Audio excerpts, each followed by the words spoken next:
Bonjour. Je vous souhaite la bienvenue pour ce nouveau test de fausse console.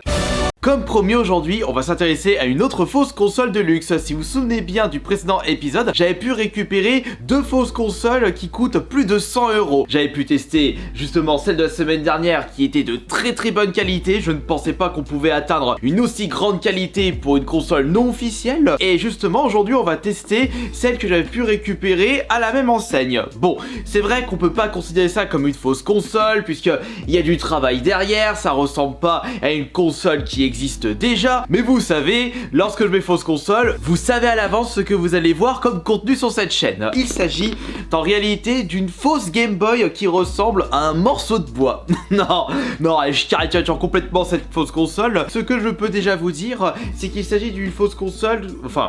une console non officielle que vous pouvez vous procurer pour plus de 100 €. Oh là, c'est quand même un certain budget. Est-ce que la qualité sera au rendez-vous? Bah si c'est comme pour la fausse console de la semaine dernière, bah il n'y aura pas de souci à se faire de ce côté-là. Mais attention, il faudra bien visionner cette vidéo jusqu'à la fin pour savoir si cette fausse console vaudra le coup ou si elle méritera la sentence suprême. Alors, voyons voir ce qu'elle a dans le bide. Et en même temps, on va en profiter pour la comparer avec la précédente fausse console de luxe, qui est un véritable petit bijou de technologie. Si vous n'avez toujours pas visionné la vidéo test de la semaine dernière, je vous invite à cliquer sur la fiche qui s'affiche juste ici. Qu'en est-il pour cette fausse Game Boy de luxe? Un packaging extrêmement sobre, le petit design de la fausse console.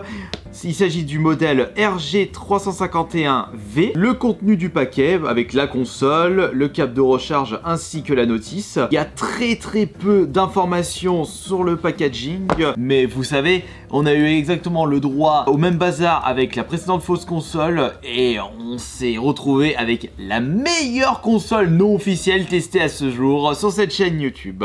Et bien maintenant, on va ouvrir ceci et on va voir à quoi ressemble la grosse bête. Une petite protection pour pas trop abîmer la console durant le transport parce que elle a fait un énorme voyage. Ce serait dommage qu'elle se retrouve au fond d'un chiotte ou tronçonnée en deux. Ah ouh, bah dis donc.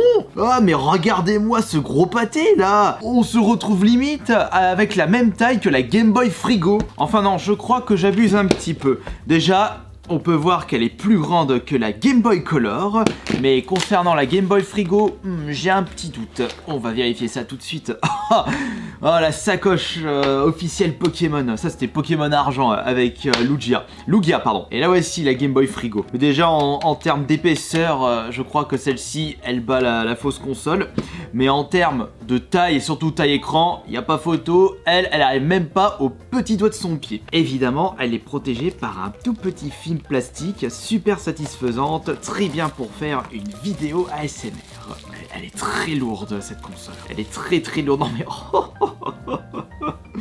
regardez-moi la taille de l'écran. Elle est énorme. Ah bah là c'est sûr que tu pourras pas te plaindre d'un tout petit écran ou d'un écran de mauvaise qualité comme j'ai pu vous le proposer avec mon défi jouer 24 heures avec la Game Boy Frigo.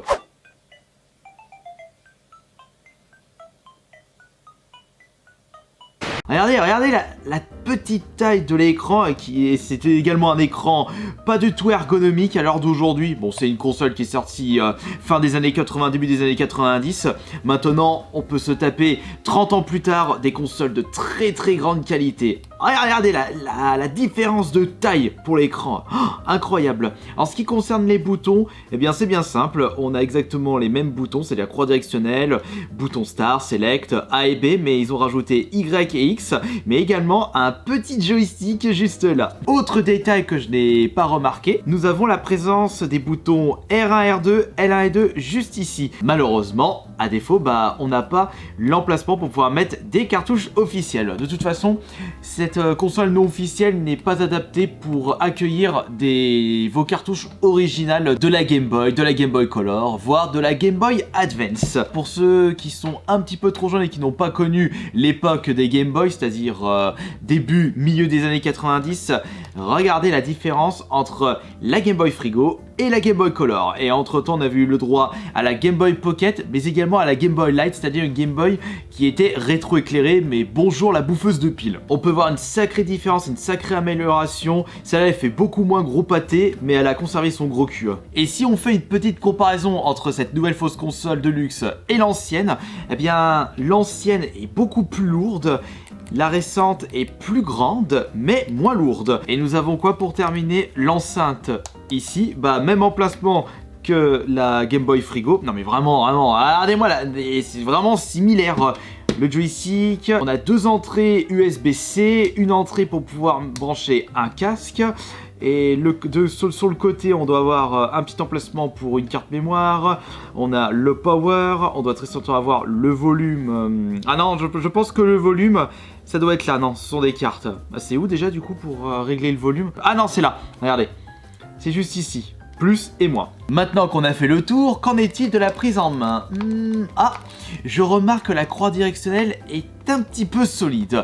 C'est peut-être dû au fait qu'elle n'a pas été beaucoup utilisée. Je l'ai acheté neuve, cette console non officielle. Les boutons Y, X, A, B, Star Select, il n'y a pas de souci. Nous avons pour continuer justement la petite notice qui tient vraiment dans une petite main. Et le câble de recharge. Bah très bien. Bon, oh, il y a quelque chose là ici. C'est pour pouvoir mettre un écran de protection. Mais étant donné que je prends bien soin de mes affaires, j'en ai pas besoin pour l'instant. Allez, j'espère qu'il y aura un petit peu de recharge. On allume. Attention, oui, ça s'est allumé, il y a un petit peu de recharge. On a de la WonderSwan Color, du Capcom, la PC Engine, la NES, la Game Boy, la Super Nintendo, la N64, Game Boy Color, Game Boy Advance, Upper Beat of Rage. Tiens, c'est quoi ça? Oh, me dis pas que dedans, il y a des fan games de Street of Rage Remake. Parce que là, Of Rage, ça me fait penser à Street of Rage. Oh, mais ça va être énorme, là. Oh, la surprise. Master System, Mega Drive, Game Gear, Mega Drive... Non, Genesis, ça aurait été la Mega Drive, mais version américaine. Dreamcast, Neo Geo CD plutôt. Neo Geo Pocket Color, PS1, PSP et tous les jeux. Et il y a un total de 11 000 jeux dans cette fausse Game Boy Deluxe. Et je sais pas si vous l'avez remarqué, mais une grande qualité en ce qui concerne l'écran. J'ai comme l'impression que l'écran est de meilleure qualité. Oui, j'avais pas remarqué, mais l'écran est un chouïa plus grand que celle testée la semaine dernière. Mais alors, pourquoi celle-ci, elle est plus lourde? Ah, c'est peut-être la coque qui est beaucoup plus lourde. Bon, du coup, on va tester quoi? Je suis extrêmement curieux de voir ce que propose le Beat of Rage. Ah non, c'était faux espoir. Astérix and César, Beat of Rage Original. Ah, c'est quoi ça? Mais on dirait un mélange de Final Fight. On va en profiter pour écouter la puissance de l'enceinte. Ouais, on dirait, c'est du Final Fight. Mais non, mais ça, c'est un fan game, regardez. Pour les menus de choix de personnages, c'est comme dans Street of Rage 3. Et en plus, on peut même sélectionner Blaze. Oula, c'est quoi ce faux jeu mal réalisé? Et en plus, j'ai une géante, elle est plus grande que Dimistricus. Le son de l'ennemi qui se fait tuer, c'est le même que dans Cadillac and Dinosaur. Et là, celui que j'ai entendu, yes, c'est dans Punisher. Ouais, mais ce fan game m'a pas l'air d'être fameux. On va retourner dans le menu de sélection de jeux. J'avais pas testé qu'émulateur la dernière fois. PS1, je l'avais testé, ouais, c'est la DS que j'avais pas testé. Ouais, mais ça va être laid, là. Oh, ça va être moche du cul. Enfin, je vais tester ma 64 DS. Oh, ah oui. C'est que ce style-là, oui, mais... La DS, ça va être un petit peu laid. Puisque justement, il n'y a pas l'écran tactile et pas de stylet. Oula, oula. C'est mal réalisé. Putain, mais j'ai l'impression que le jeu il part en 15 FPS. Oh mon cher Mario, je t'ai fait un gros gâteau. Viens manger ton quota de cholestérol pour la journée. Allez, vas-y, démarre là. Dans l'émulateur DS, lorsque vous appuyez sur L2, R2, vous pouvez changer l'emplacement des deux écrans initiaux sur la DS ou alors sélectionner uniquement l'écran du haut ou l'écran du bas. C'est très bien ça. Bon, allez, mane-toi, Yoshi. Ouais, mais non. L'émulateur DS va vraiment pas être fou. Parce que, étant donné qu'on ne peut pas utiliser l'écran tactile de cet écran, il y a un Street Fighter qui traîne. Tiens, Street Fighter Alpha, oh, Alien vs Predator. Oh, ça c'est Alien Soldier, j'avais jamais fait. Cadillac and Dinosaur, Punisher.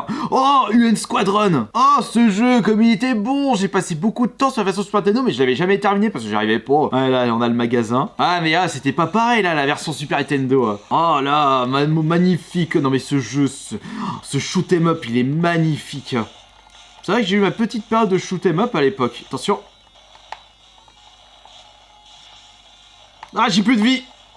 Fais gaffe. Pff, je l'ai pas vu venir. Oui, continue. Ah bah, par contre, sur Super Nintendo, tu claques, tu refais. Ah, merde. Bon, tu vas claquer, c'est bon, je l'ai tué. Et on a des petits sous-sous qu'on va pouvoir utiliser chez le marchand entre deux missions.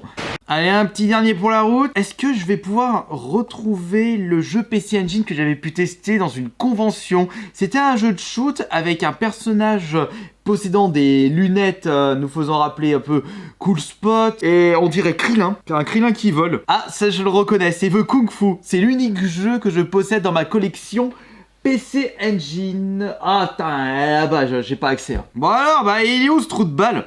Je le trouve pas. Ah non, regardez-moi ça, la dégueulure. Ah le voilà, c'est bon.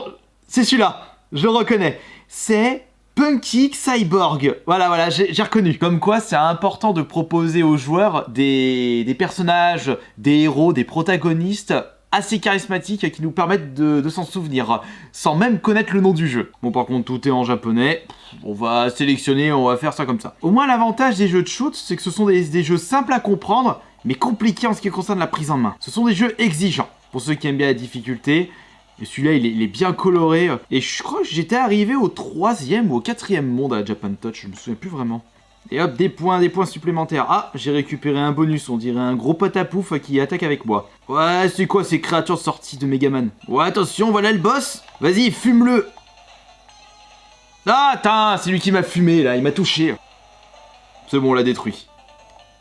Bah alors, tu sais rien faire, là? T'as pas réussi à battre Astérion? Yeah! Ainsi s'achève cette découverte d'une fausse Game Boy Deluxe, et c'était vraiment une superbe bécane. Alors là, à choisir quelle est la meilleure d'entre les deux, le choix est quand même complexe. Parce que c'est la première fois que je teste des consoles non officielles d'une grande finesse, d'une grosse qualité. Franchement, je suis super content d'avoir pu récupérer ces petits bijoux de technologie. Et comme je vous le disais la semaine dernière, si j'ai envie de jouer à un jeu pendant que je suis en voyage, au lieu d'apporter mes jeux que je possède dans la collection qui coûtent une blinde de peur de les paumer, bah je prends ça, au moins il n'y a pas de problème, ils sont intégrés à l'intérieur, et à moi les nombreuses heures de plaisir, et peut-être que je vais pouvoir découvrir des jeux que je n'ai jamais pu jouer à l'époque, et même aujourd'hui, parce que ce sont des jeux qui ne sont jamais sortis chez nous. Merci beaucoup de votre présence, et on se retrouve demain pour la prochaine vidéo. C'était Astarion Le Bon.